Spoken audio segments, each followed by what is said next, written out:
আসসালামু আলাইকুম ওরহমতুল্লাহি ওবরাকাতুহু।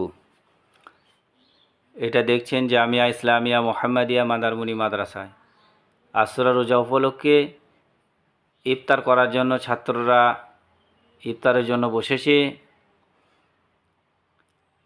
আজকে 10ই মহরম, কালকে 9ই মহরম ছিল, কালকেও রোজা পালন করেছিল। এটা প্রতি বছরের ন্যায় এবছরেও ছাত্ররা এবং শিক্ষকরা রোজা পালন করেছে।